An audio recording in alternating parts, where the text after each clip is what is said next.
بسم اللہ الرحمن الرحیم۔ میری طرف سے سب دوستوں کو السلام علیکم۔ میرا جو کل ویڈیو تھا پارٹ 1، اس کا یہ موضوع تھا کہ دا ہولی قرآن ورسز سائنس اور ٹیکنالوجی، یعنی سائنس اور ٹیکنالوجی کو میں قرآن پاک کے سورہ یاسین سے کچھ آیات سمجھائی تھی، اس حساب سے کہ یہ چیزیں جو ہیں غیر مسلمانوں کے لیے جو میں نے آیات قرآن پاک کے لیے سورہ یاسین سے بتائی تھی، وہ یہ ثابت کر رہی تھی کہ قرآن پاک کی جو آیات ہیں یہ سچی اور در حقیقت صحیح ہے، جو اللہ تبارک و تعالیٰ نے حضور صلی اللہ علیہ وسلم کو اپنے جبریل یعنی سب سے بڑا فرشتہ وحی کے تھرو بتایا تھا۔ اور میں نے کل یہ بھی کہا تھا، پارٹ 1 میں یہ بھی کہا تھا کہ میں کل آپ کو سورہ رحمان کی کچھ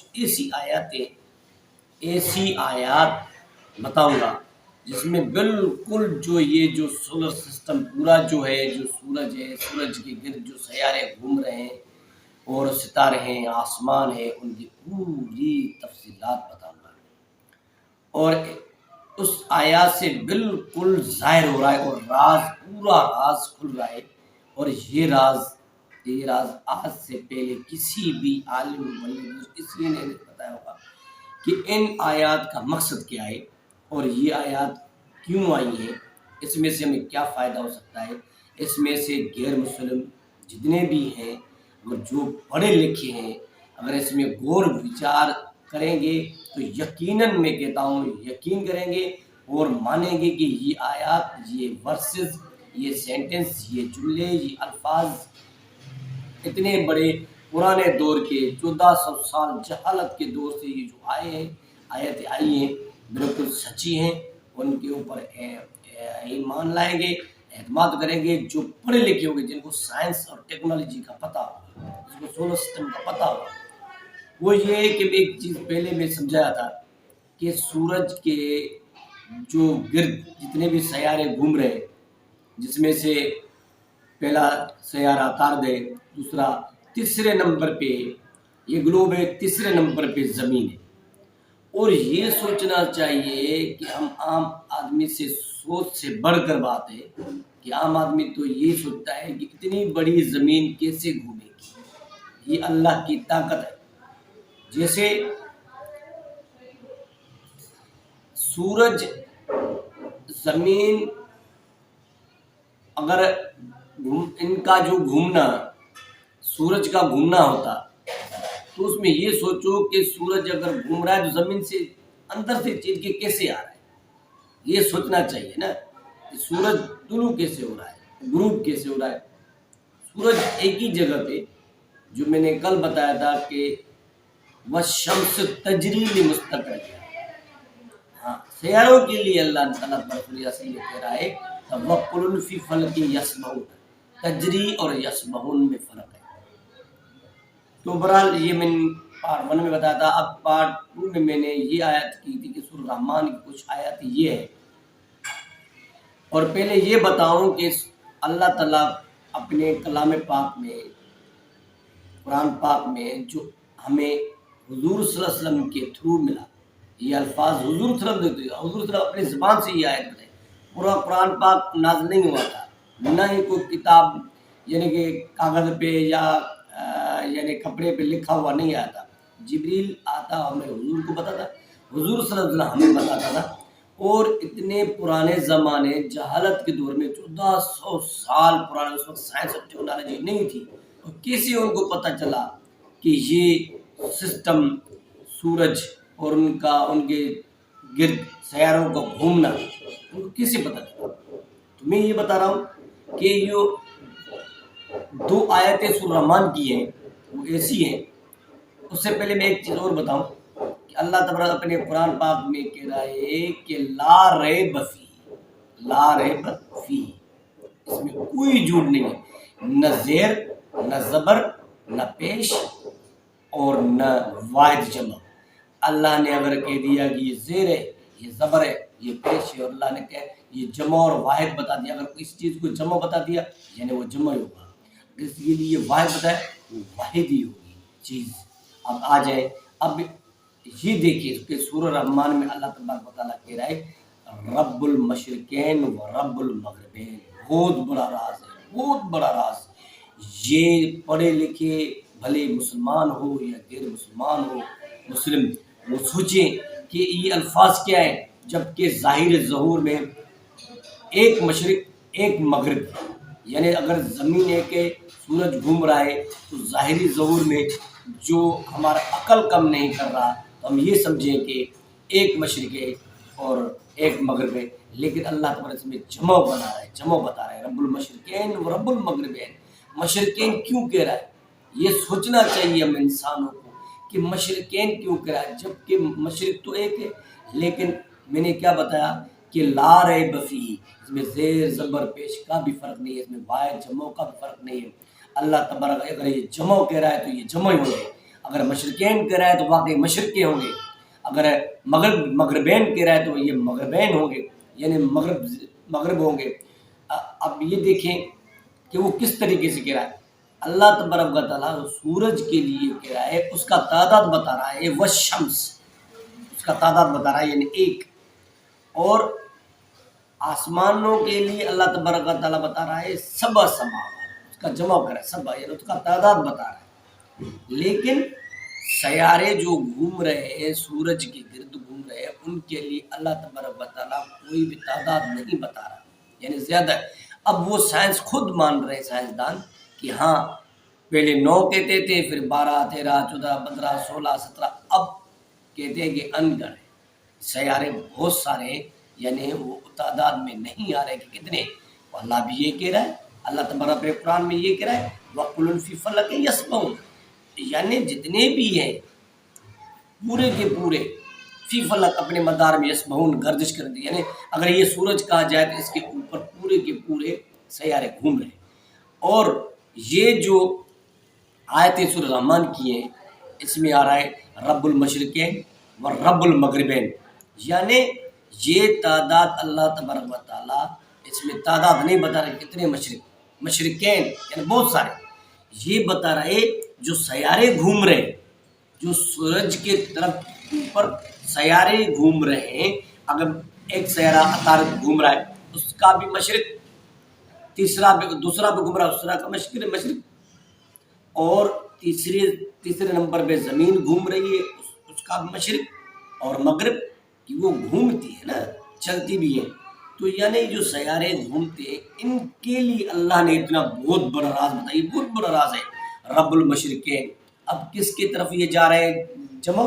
سورج کے لیے نہیں ہے، سورج کے لیے تو اللہ کہہ رہا ہے والشمس، اس کا جمع نہیں بتا رہا، اس کے لیے تو کہہ رہا ہے ایک سورج. اب یہ جو مشرقین اور مغربین لفظ آ رہا ہے اس کا مقصد ہے کہ اللہ سیاروں کے لیے کہہ رہا ہے، ہمارے لیے ہم زمین پہ رہ رہے ہیں ہمارے لیے تو یہ ہے کہ ہمارے لیے ایک مشرق ہے.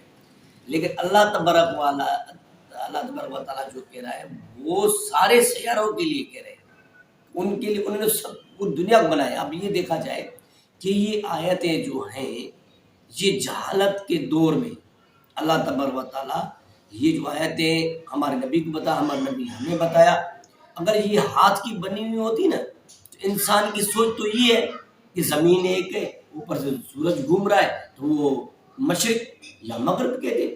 لیکن نہیں، یہ اللہ کی طرف سے آیات اور ورسز، یہ سینٹنس اللہ کی طرف سے ہمارے نبی کو ملے، ہمارے نبی نے ہمیں بتایا. کیوں؟ یہ تو ہم تو جہالت میں، ہم تو یہ کہیں گے 1400 سال پر سائنس بھی نہیں تھی تو یہ کیسے ان کو پتہ چلا؟ تو 1400 سال پرانے جہالت دور میں. لیکن یہ کہتے اب ماڈرن دور ہے، لیکن اللہ کے لیے تو کوئی جہالت ماڈرن کا سسٹم ہی نہیں ہے نا. وہ تو جانتا ہے کیونکہ تو وہ مالک، اس نے تو بنایا، اس نے سورج بنایا، سورج کی تو گرد جو سیارے گھوم رہے وہ اللہ نے بنائے، چاند جو سیاروں کے اوپر گھومتے ہیں وہ بھی اللہ نے بنائے، اور ستارے بھی اللہ نے بنائے، آسمان بھی اللہ نے بنائے، کیونکہ وہ پوری کہکشاں کا مالک ہے، اس کو تو سارا پتہ ہے. اس لیے ہمارے نبی کو اس نے بتایا، ہمارے نبی کو اللہ تبارک و تعالیٰ نے جبریل کے تھرو بتایا کہ رب المشرقین و رب المغرب، سورج کے لیے والشمس تجری لمستقر لیا سورہ یاسین میں، اور سیاروں کے لیے وَكُلٌ فِي فَلَكٍ يَسْبَحُونَ. اور سورہ رحمان میں کہہ رہا ہے اللہ تبارک تعالیٰ کہہ رہا ہے رب المشرقین و رب المغربین. میں تو غیر مسلمانوں کو یہ ایک نصیحت کر رہا ہوں کہ آپ اگر پڑھے لکھے ہو، ماڈرن سائنس سے واسطہ رکھتے ہو، جو جاہل جٹ ہے. ان پڑھوں کو تو پتہ نہیں چلے گا, وہ تو کہتے ہیں میں زمین کھڑی ہے تو سورج گھوم رہا ہے, یہ وہ اس طرح کی باتیں کر رہے ہیں. جو پڑھے لکھے ہیں جن کو سائنس ٹیکنالوجی کو پتہ ہے, سولر سسٹم کا پتہ ہے, وہ یہ سوچے کہ 1400 سال پہلے یہ آیت, یہ الفاظ کسے ہیں برحق, یعنی یہ سچی اور حقیقی ورسز آیات, یہ سینٹنس, یہ جملے ہیں اللہ کی طرف سے, یعنی مال کی طرف سے. پوری کائنات, یہ جو پوری کائنات چل رہی ہے, کہکشاں کوسموس چل رہی ہے, اس کو چلانے والا ہے, حقیقی ہے. یہ بہت بڑا راز کھلا ہے, راز, یہ بہت بڑا راز کھلا ہے. راز کس طرح کھل رہا ہے؟ ان آیات کے بارے میں سوچے, اور پڑھے لکھے اگر سوچیں گے نا, یقین سے میں کہتا ہوں سوچ سمجھ کر اس قرآن پاک کو سچا سمجھے اور کلمہ پڑھے اور مسلمان ہو جائے. اس سے ثابت ہو رہا ہے اگر یہ آیات ثابت ہے, سچی ہے, تو ہمارا نبی سچا ہے, اگر ہمارا نبی سچا ہے تو ہمارا اللہ سچا ہے. کچھ غیر مسلم یہ کہتے ہیں اور یہ سوال کرتے ہیں, ہمارے بزرگان سے یہ سوال کرتے ہیں کہ سائنس کے ذریعے ہمیں بتاؤ, سائنس کے تھرو بتاؤ, سائنس ذریعے بتاؤ کہ اللہ ہے کہ نہیں, سائنس ذریعے. تو آؤ یہ دیکھو, یہ آیات پڑھو کہ جہالت کے دور میں 1400 سال پہلے یہ جو آیاتیں آئی ہیں اللہ نے اپنی طرف سے بھیجی ہیں, تو مالک کی ہے نا, ان کو تو پتہ ہے نا, اللہ کو سارا پتہ ہے. ایک اور آیت ہے سورہ رحمان کی, وہ یہ کہ اللہ تعالیٰ کہہ رہا ہے اپنے سورہ رحمان میں کہہ رہا ہے کہ ہم نے پہاڑوں کو زمین کو کیل کی طور پر لگایا. اب جب کیل لگتا ہے نا, یہاں سے اگر گھسے اس سائڈ سے نکلتا ہے, اس کو کہتے ہیں کیل. وہ تب مضبوط ہوتی ہے جب یہ کیل کا دوسرا حصہ کسی میں ٹچ ہو. اگر آر پار ہو, آر پار تو یہ گھومے گی تو کیل کے ساتھ گھومے گا. یعنی اللہ تعالیٰ نے کیل لگائے, اور کیل, اس کے لیے یہ الفاظ اللہ تعالیٰ کہہ رہا ہے کہ ہم نے زمین کو, پہاڑوں کو کیل لگائے تاکہ وہ ٹوٹے نہیں. یہ نہیں ہے کہ ہلے نہیں, ہل تو رہی ہے نا, زمین تو سورج کی طرف ایسے گھومتی ہے, ایسے گھومتی ہے, جس کی وجہ سے سارے سیارے گھومتے ہیں, ان کے لیے دن رات بھی ہوتے ہیں. اور جب زمین تھوڑی سی سورج سے دور ہو جاتی ہے تو ٹھنڈ ہو جاتی ہے, نزدیک آتی ہے آہستہ آہستہ تو گرمی ہو جاتی ہے. یہ تو سب گھوم رہے ہیں اس کے اوپر, تو گھوم رہی ہے چیز, گھوم رہی ہے تو کیل لگائے, گھوم تو رہی ہے. اس لیے اللہ تعالیٰ مانگے کہ پہاڑوں کو زمین ہم نے کیل لگائے, اور کیل کا مطلب یہ نہیں ہے کہ وہ ہلے نہیں, نہیں وہ ٹوٹے نہیں, یعنی وہ نہیں ٹوٹے. یعنی اس کا مطلب یہ ہے کہ سورہ رحمان کی یہ آیت ہے رب المشرقین و رب المغربین, اس کے اوپر غیر مسلمان ہو آپ غور کرو, اندھیرے سے نکلو, اندھیرے سے نکلو اور صحیح حق اور راہ پہ آ جاؤ, جہنم کی آگ سے بچو. یہ ہمارے حضور صلی اللہ علیہ وسلم کا بھی بڑی محنت تھی کہ غیر مسلمان ہو, اور مسلمان جو غفلت میں, کیونکہ غیر مسلمانوں کے لیے یہ کہا جاتا ہے کہ غیر مسلمان اندھیرے میں, اور جو مسلمان کچھ ایسے عمل کرتے ہیں جو خطرات ہوتے ہیں, اس کے لیے کہتے ہیں کچھ مسلمان ایسے جو غفلت میں ہیں.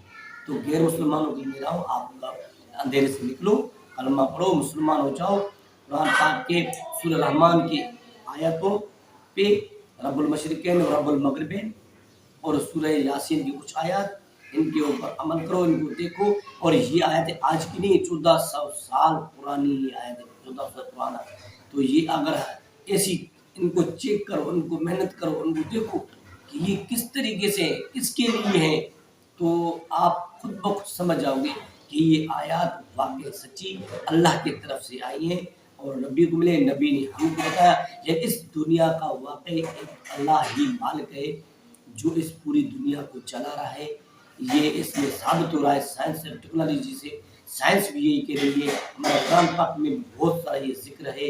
اس میں مشابہت کرو, ایکوئل کرو کہ یہ باتیں اگر سچی ہو رہی ہیں تو آپ ان کو مانو اور اسلام کو قبول کرو, اسلام کو مانو, اللہ کو مانو, نبی کو مانو کہ یہ آخری نبی ہے, اس کے علاوہ کوئی اور نبی آنا نہیں ہے. تو یہ آپ اور ہم کو محنت کر کے اس کو دین کو پھیلانا ہے.